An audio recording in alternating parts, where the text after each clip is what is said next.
네, 이 영상으로 지금 예배하시는 분들도 참 낯설은 게 느껴지고요. 그렇지만 이제 벌써 3주째 이렇게 접어들게 되었고, 누구보다도 또 어저께 교육부 발표를 참 신중하게 들었는데 설마 했던 일이 또 벌어졌습니다. 또 어쩔 수 없이 또 개학이 연기가 되는 이런 상황이 되었습니다. 이러한 때에 우리 성도님들의 마음도 많이 착잡하리라고 이렇게 생각을 합니다.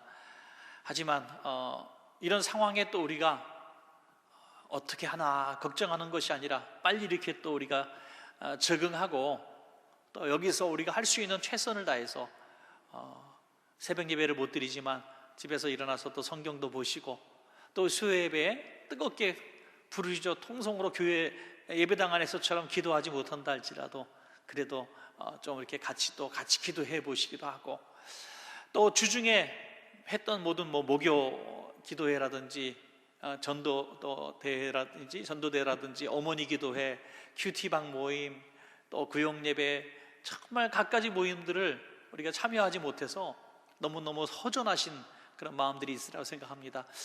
오늘 낮에도 어떤 특별한 일로 교회를 방문하신 우리 성도님이 어쨌든 특별한 일로 교회를 방문해서 만나서 이야기 나눌 수밖에 없는 그런 상황 가운데 너무 좋았다고, 교회를 올 수 있는 것이 그래도 너무 좋았다고 인사하고 가시는 것을 보았습니다.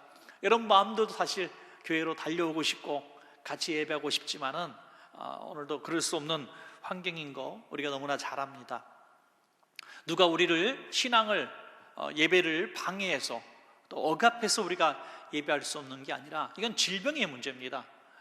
질병의 문제는 우리가 슬기롭게 또 의학적으로 또 조언도 들어가면서 잘 적응해야 되겠죠.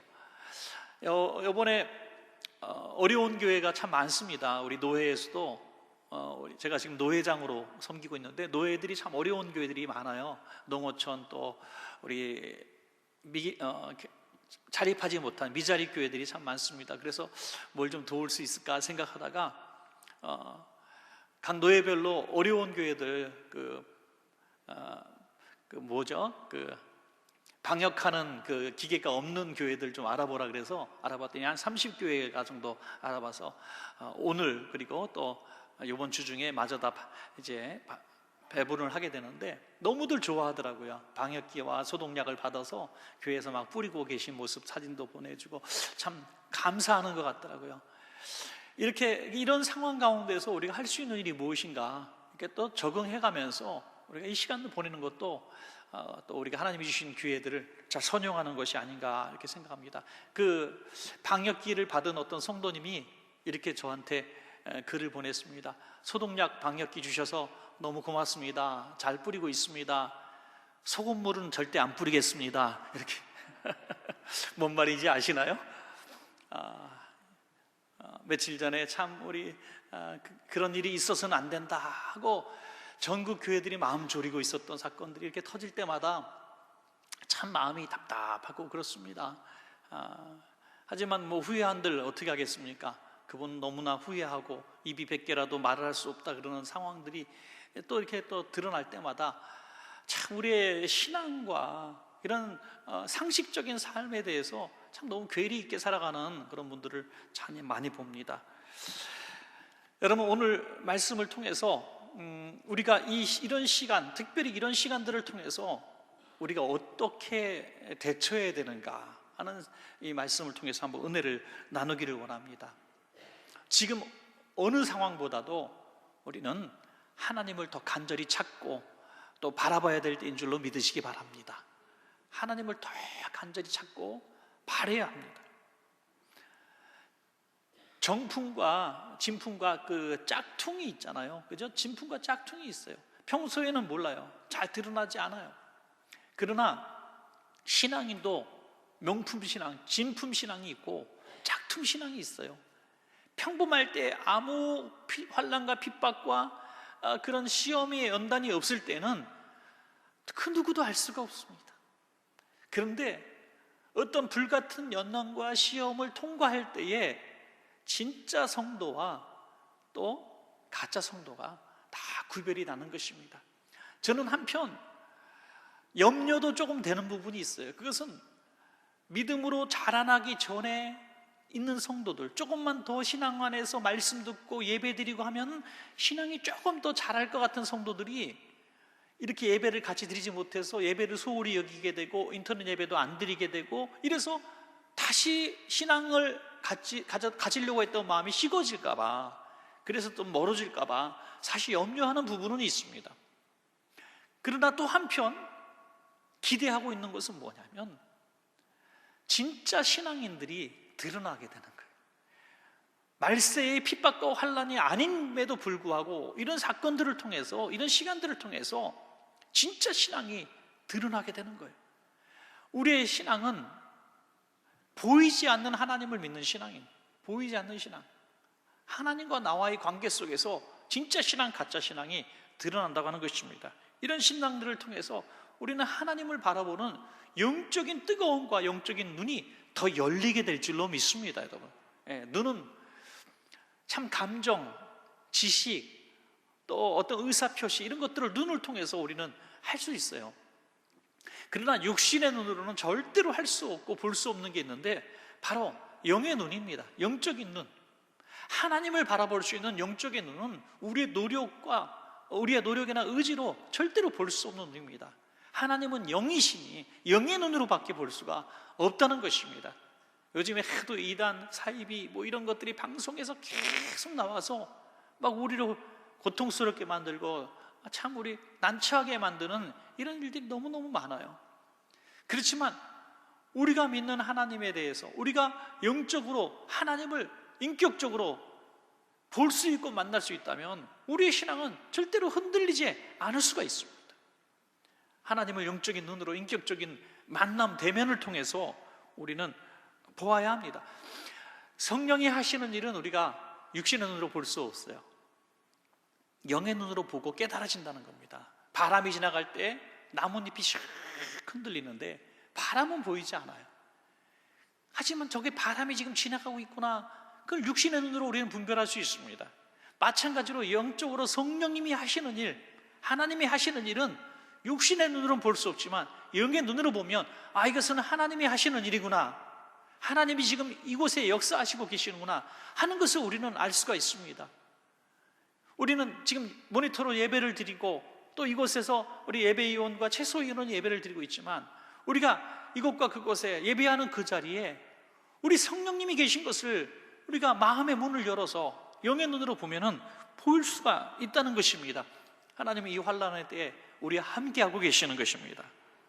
자, 우리는 하나님을 볼 때 하나님을 볼 수 있는 절호의 찬스, 기회들이 주어지는데 아무 때나 하나님을 볼 수 있는 게 아니에요. 하나님의 실존하심을 경험할 수 있는 게 아닙니다. 그 기회들을 우리는 잘 붙잡아야 합니다. 첫째로 우리는 언제 하나님을 보아야 하는가? 바로 우리가 하나님을 간절히, 하나님의 도우심이 필요할 때 우리 하나님을 만날 수가 있습니다.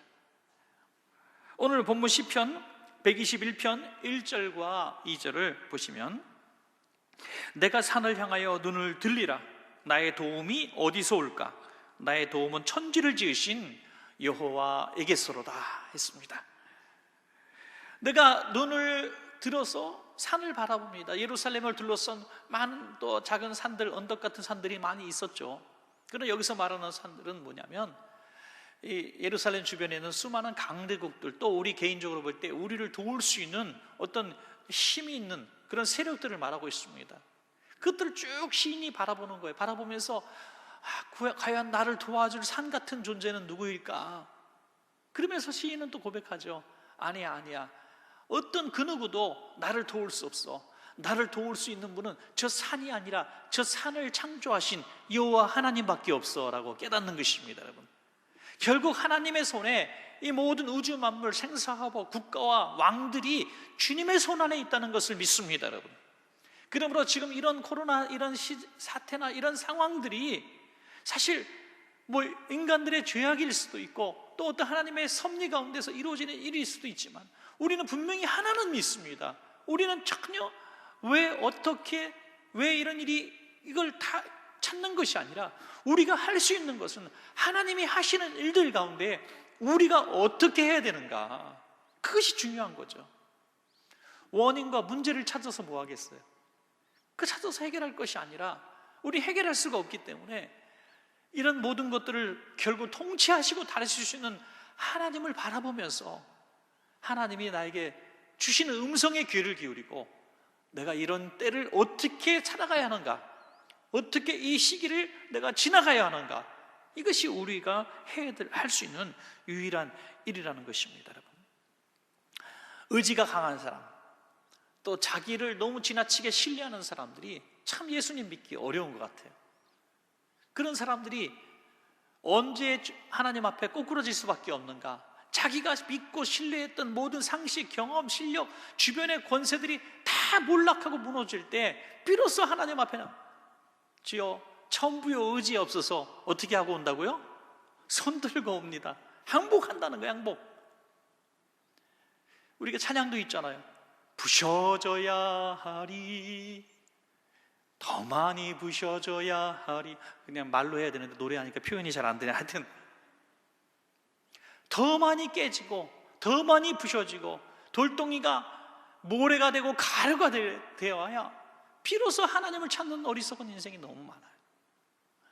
매를 맞는 아이들은 보니까 끝까지 고집 부리다가 매를 많이 맞더라고요. 그러나 때리려고 하면 치마 밑으로 기어 들어가는 아이는 매를 덜 맞아요. 엄마한테도 아빠한테도. 여러분, 하나님 앞에서 하나님을 이길 사람이 어디 있습니까? 세상 어떤 더 두려운 존재도 결국 하나님의 통치하심 속에 있는 거예요. 산을 향해서 눈을 들 것이 아니라 하나님을 향해서 눈을 들어야 할 줄로 믿습니다. 여러분, 지금 어렵고 힘들어요. 물질 때문에 힘들기도 하고 질병 때문에 너무나 힘들기도 하고 또 사업의 길이 보이지 않아서 너무 힘들기도 하고 몸이 너무 연약해져서 힘들기도 하고 인간관계 속에서 부모와 자식 간에 너무 대인관계 속에서도 어그러지고 엉망이진창 돼버려서 풀 수도 없고 참 힘들고 난감할 때가 많이 있습니다. 그럴 때 그 문제를 일으킨 그 상황과 형편, 그 사람을 바라보지 말라는 얘기예요. 먼저 하나님을 바라보시고 하나님이 주시는 음성을 들으시고 하나님의 도우심을 입으시길 바랍니다. 여러분, 그건 부끄러운 일이 아니라는 거예요. 여러분, 몸이 아파서 갑자기 119 앰뷸런스 부르면서 아유 119 우리 대원들이 너무 바쁘고 힘든데 미안해서 어떻게 부르노 하고 고민하는 분이 있다면 그건 아픈 게 덜 아픈 거야. 아직 아프면 불러야죠. 하나님이 우리에게 언제 우리를 하나님을 찾으시라고 말씀하셨습니까? 시편 50편 15절에 환난 날에 나를 부르라, 내가 너를 건지리니 내가 나를 영화롭게 하리로다. 환난 날에 심각한 환난을 만나면 여러분 어떻게 하십니까? 경제적으로든지 질병으로든지 어떤 관계적으로 환난을 확 만났어요. 당황스러워요. 그때 어떻게 합니까? 첫째, 낙심한다. 2번, 불안에 떨고 두려워한다. 3번, 자포자기하고 낙심하고 쓰러져 버린다. 4번, 항상 4번이 정답이에요. 하나님을 찾는다. 할렐루야. 4번인 줄로 믿습니다. 한번 생각해 보세요. 어떤 상황 탁 실패, 낙방, 사업에 아주 고통, 또 질병의 어려움, 이런 것들을 딱 만났을 때 1, 2, 3, 4 중에서 뭐냐 이거죠. 그런데 4번이어야 하는데 4번까지 가는데 너무 시간이 많이 걸려요. 일단 가슴이 철렁 내려앉아 낙심이 되고요, 두려워하게 되고요. 이거 어떻게 헤쳐나가나 끔찍하고 잠도 못 자고 머리 싸매고 끙끙 앓다가 하다가 이렇게 저 사람한테 가보기도 하고 또 뺏기는 사람한테 전화하기도 하고 좀 아는 사람 있느냐고 찾기도 하고 이렇게 인맥 또 뭐 돈 막 찾다가 풀리면은 아유 다행이다, 내가 이렇게 인맥 쌓길 잘했지, 내가 이렇게 관계 쌓길 잘했지, 그래 내가 이렇게 또 해놓길 잘했지 하고 자화다투기나 하게 된다는 거예요. 하나님은 그러기를 원치 않는 것이죠. 먼저 하나님을 1번으로 찾기를 원하시는 줄로 믿습니다. 여러분, 하나님을 먼저 찾는 거예요. 환난 날에 나를 부르라. 하나님도 환난이 아니면 우리가 하나님을 찾지 않는 걸 너무나 잘 아시는 거예요. 그래서 우리가 환난 날에 나를 부르라, 부끄러워하지 말라는 거예요. 환난 날이 있으면, 근심이 있으면, 내 힘으로 감당할 수 없는 일들이 벌어지면 하나님을 찾는 사람은 아무 일도 없어도 하나님을 찾습니다. 신앙생활의 가장 진품, 명품의 신앙인이 누구냐? 모든 일이 잘 풀리고 아무 염려가 없고 아무 근심이 없고 평화로운 하루하루를 보낼 때에 하나님을 간절히 찾고 부르짖는 사람, 아무 일도 없고 근심도 없는데 내가 가서 기도원 가서 한 3일 금식하고 와야 되겠다, 이 정도 신앙이 되어 올 때 이게 진짜 진품 신앙이라는 거예요. 물론 저도 잘 그렇게 못해요. 문제가 있고 기도 제목이 있어야 이불 속에서 삐질삐질 나오는 어린아이처럼 어쩔 수 없이 학교 가는 아이처럼 억지로 진 십자가처럼 끙끙거리면서 기도의 자리로 나가게 하는 게 일반적인 우리 모든 사람의 연약함이라고 하는 거죠.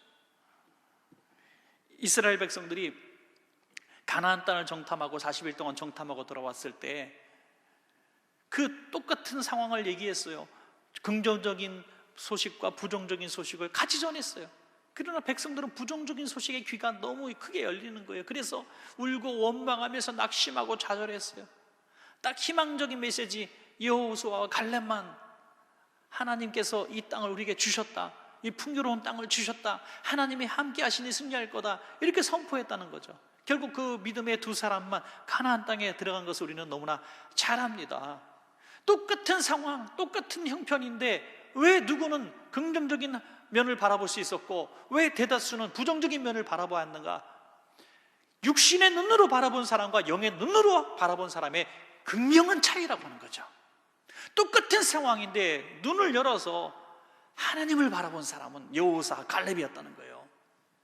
기하시가 눈이 어두웠을 때는 그 사마리아 성을 둘러쓴 그 도단성을 둘러쓴 그 천군 천사를 보지 못했지만 엘리사가 눈을 열어주었을 때 천군 천사를 바라볼 수 있었던 것입니다. 여러분, 사랑하는 여러분, 우리가 어떤 상황이 있을 때, 힘든 일이 있을 때 산을 바라보는 게 아니라 하나님을 바라봐야 한다는 거죠.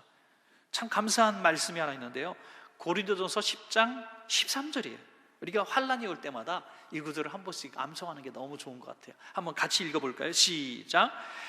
사람이 감당할 시험 밖에는 너희가 당한 것이 없나니 오직 하나님은 미쁘사 너희가 감당하지 못할 시험 당함을 허락하지 아니하시고 시험 당할 즈음에 또한 피할 길을 내사 너희로 능히 감당하게 하시느니라.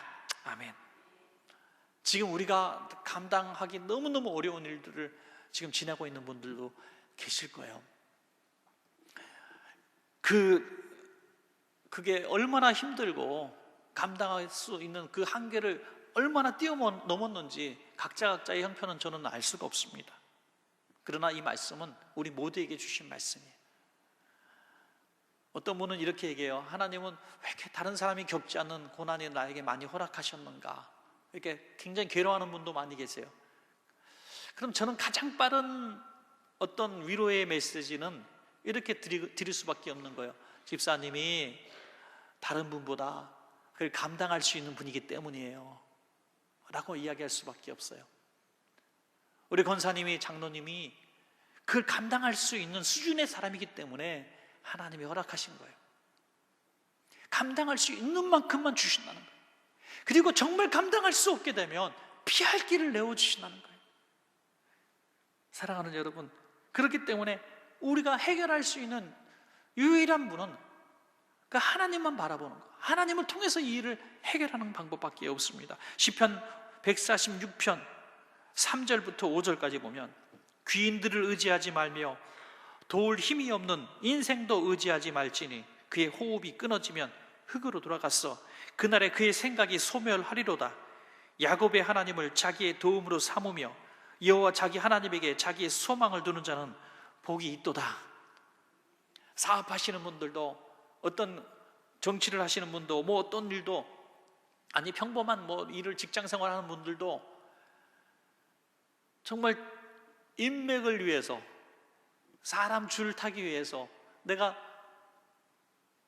이렇게 로비를 하고 거기에 내가 투자를 하고 그렇게 노력하는데, 물론 도움을 받을 때가 좀 많이 있겠지만 그 사람도 연약한 인생에 불과하다는 거예요. 자기 코가 석자가 되면 절대 돌보지 않습니다. 자기에게 유익이 없으면 절대 도와주지 않습니다. 그런 생각이 들어요. 그렇게 사람에게 내가 투자하고 사람에게 내가 이렇게 잘해줘가지고 내가 이렇게 살아가는 일에 좀 도움을 얻으려고 하는 일에 정말 절반만큼이라도 하나님 앞에 매달리면 성공 못할 사람이 없다고 봐요.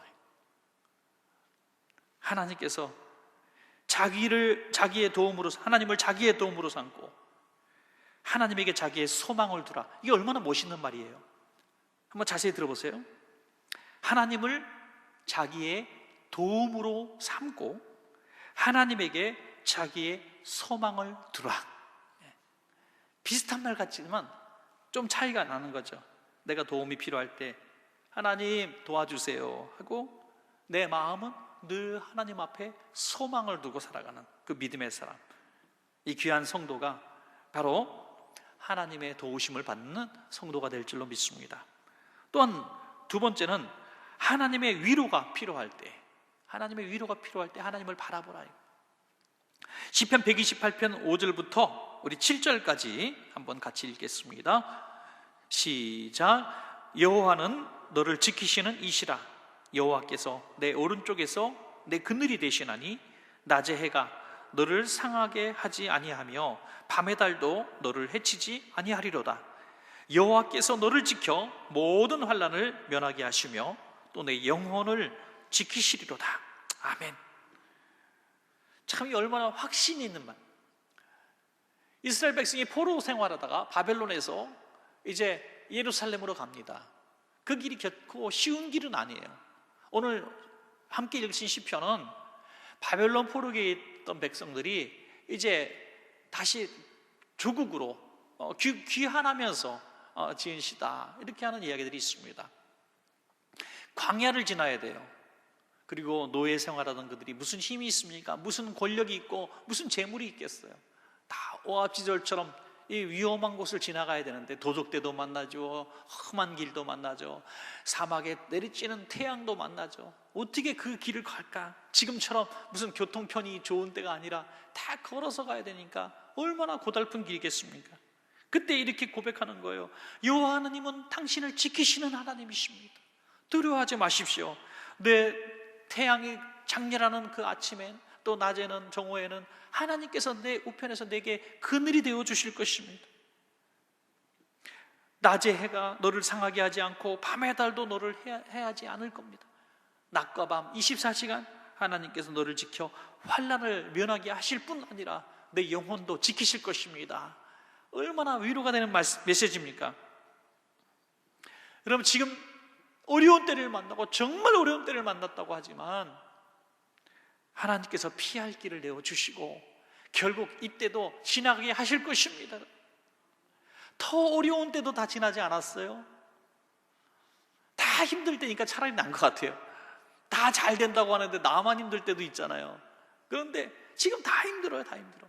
이 어려운 때를 지날 때에 하나님이 함께 하신다, 내 영혼을 지켜주신다, 이건 우리에게 말로 할 수 없는 위로가 된다는 것입니다. 욥이 큰 부자로 있을 때는 자기의 위치를 몰라요. 그러나 그 고통을 당하는 순간이 왔을 때, 자식들이 다 죽고 아내가 떠나가고 친구들이 저주하고 친구들이 위로가 되지 못했을 때 이 욥의 현주소가 드러난 거죠. 기아장으로 자기 몸을 긁고 있는 만신창이 된 자기의 모습이 자기의 모습이었어요. 그때 위로하시는 분은 하나님밖에 없었다는 것을 욥이 고백합니다. 더 놀라운 것은 욥기 42장 5절에 이렇게 고백합니다. 내가 주께 대하여 귀로 듣기만 하였사오나 이제는 눈으로 주를 배옵나이다. 환난 중에, 고통 중에, 외로울 때, 홀로 남겨졌을 때 비록 하나님을 만난다는 거예요. 여러분, 성경의 많은 인물들 보면 극적으로 하나님을 만나는 순간은 언제냐? 바로 고난의 그 정점에 있을 때 하나님을 만나요. 야곱이 야복 나루토에서 하나님을 만나고 또 광야에서 사닥다리를 경험하지 않습니까, 여러분? 우리도 마찬가지입니다. 이 고난의 그 정말 절벽의 끝자락에 혹시 처 계신 분이 계시다면 하나님을 만나는 절호의 기회로 또 삼으시기 바랍니다, 여러분. 하나님은 다 떠나갔을 때 가까이 하시는 분, 고통 가운데 가까이 계시는 분, 이렇게 우리는 이해하고 있습니다. 왜요? 그때 비로소 육신의 눈이 아닌 영의 눈이 열려지기 때문입니다. 자, 마지막 세 번째는요, 하나님이 언제 필요하냐? 길을 찾을 수 없을 때, 길을 잃어버렸을 때 하나님이 인도해 주시기를 원한다는 겁니다. 시편 128편 8절입니다. 마지막으로 같이 읽습니다. 시작. 여호와께서 너의 출입을 지금부터 영원까지 지키시리로다. 아멘. 출입이 뭡니까? 들어오고 나가고 들어가고 나가고. 우리의 인생의 모든 길을 하나님이 지켜주신다는 그런 의미가 되는 것입니다. 성경에 보면 항상 두 길이 있는 것 같아요. 의인의 길이 있고요, 악인의 길이 있고, 살리는 길이 있고 죽이는 길이 있고, 성공하는 길이 있고 망하는 길이 있고. 성경의 그 왕조사에 보면 딱 두 길을 얘기하고 있어요. 다윗의 길과 여로보암의 길, 그 계보를 쭉 설명하고 있죠. 다윗처럼 하나님을 잘 섬기고 또 하나님의 마음에 합한 종들의 계보가 있고, 그 다음에 항상 악인의 계보가 있어요. 항상 하나님에 대해서 불평하고 원망하고 그릇된 길로 행하는 그 여로보암의 길의 계보가 있다는 거죠. 그 두 길 가운데서 우리는 어떤 길을 선택할 것인가? 우리는 선택할 능력이 없다는 거예요. 너무나 불행하게도. 그러면 우리가 이 옳은 길, 선한 길, 성공하는 길, 다윗의 길을 거둘 수 있는 유일한 비결이 무엇이냐? 우리 귀를 한번 활짝 열고 이 말씀을 한번 들어보시기 바라요. 너무나 중요한 메시지예요. 그것은 내 판단과 의지와 고민으로 결정하는 길이 아니라는 거예요. 절대로 우리는 그렇게 할 수가 없어요. 여호와 하나님께서 인도하시는 길을 따라야 하는 것입니다, 여러분. 이게 비결이에요. 하나님이 인도하시는 길을 따르는 것이 다윗의 길이고 성공하는 길이고 또 복받는 길이고 의인의 길이 된다는 거예요. 그 기준은 우리 기준이 아니에요. 하나님. 요한복음 14장 6절에 이렇게 말씀합니다. 예수께서 이르시되 내가 곧 길이요 진리요 생명이니 나로 말미암지 않고는 아버지께로 올 자가 없느니라. 그렇죠? 우리는 항상 하나님의 음성을 듣고 선한 길, 옳은 길, 승리하는 길, 순종의 길 걸어야 하지만 때로는 많이 실패하고 어긋나고 잘못된 길도 걸어요. 그러면 하나님이 너는 내 말 안 들었어, 넌 끝났어, 너 왜 불순종해서 끝났어 하고 그냥 만신창이 되고 망가지고 그렇게 실패자로 끝나기를 하나님은 원하실까요? 아닙니다. 하나님은 또 기회를 주시는 거예요. 너 길 지금 잘못 들었구나, 빨리 일로 와라, 빨리. 선한 길, 옳은 길, 승리의 길, 회복의 길로 하나님은 다시 부르시는 거예요. 다시 이 길로 오라는 거예요. 멸망길로 가지 않도록 부르신다는 거예요. 한 가지 대표적인 인물이 누굽니까? 다윗 아니겠어요? 다윗이 늘 어려울 때는 하나님 앞에 그렇게 매달리고 순종했습니다. 사울을 2번씩이나 죽일 수 있는 저러의 기회도 자기의 의지로 판단하지 않아요. 자기의 부하 장수들도 이렇게 이기는 것이 하나님의 뜻이라고 생각했어요. 사울을 죽이는 것이 하나님이 주신 기회라고 생각했어요. 그러나 다윗은 그 길을 따르지 않아요. 하나님이 주신 감동대로, 하나님이 기름 부은 자를 내가 죽일 수 없다고 하나님의 감동대로 그 길을 선택하는 거예요. 복수의 길이 아닌 길을 선택했어요. 그렇게 총명한 영적인 눈을 가지고 있었던 자가 언제 영적 눈이 어두워집니까? 아무 근심이 없는 날, 나라가 너무나 평안하고 가장 세상적인 갑부가 되어 있고 명예가 최고 정점을 찍었었던 그날 왕궁을 거닐다가 자기의 눈과 육신의 눈에 사로잡혀서 간음죄와 살인죄를 저지르게 되지 않습니까? 얼마나 후회했을까요? 얼마나 슬펐을까요? 그러나 하나님은 나단 선지자를 통해서 잘못된 길에 서 있는 그를 깨우쳐 주시고 선택의 기회를 주시는 거예요. 무슨 선택의 기회입니까? 회개하고 다시 사는 길로 올 것인가, 아니면 그 망하는 길에서 그냥 머물 것인가 하는 것이죠. 하나님은 이 선한 길, 옳은 길, 승리의 길, 하나님이 주시는 길이 있고 망하는 길이 있는데 여기 서 있는 우리 그리스도인들을 부르시는 다리를 하나 주셨어요. 악인의 길, 망한 길, 실패의 길에서 의의 길, 하나님이 주시는 길로 갈 수 있는 다리를 하나 놔주셨는데 이건 우리의 선택입니다. 이게 뭡니까? 회개인 줄로 믿으시기 바라요. 회개함으로 그 길에서 벗어나 다시 길이요 진리 되신 하나님의 길로 돌아갈 수 있는 기회를 우리에게 주신 것입니다. 그것이 합력하여 선을 이루도록 우리 만드시는 방법이 되는 것입니다. 그래서 끝나는 게 아닌 것이죠. 사랑하는 우리 성도님들, 엉망이 되고 망가지고 후회스러운 시간을 보내고 계시는 분들 계십니까?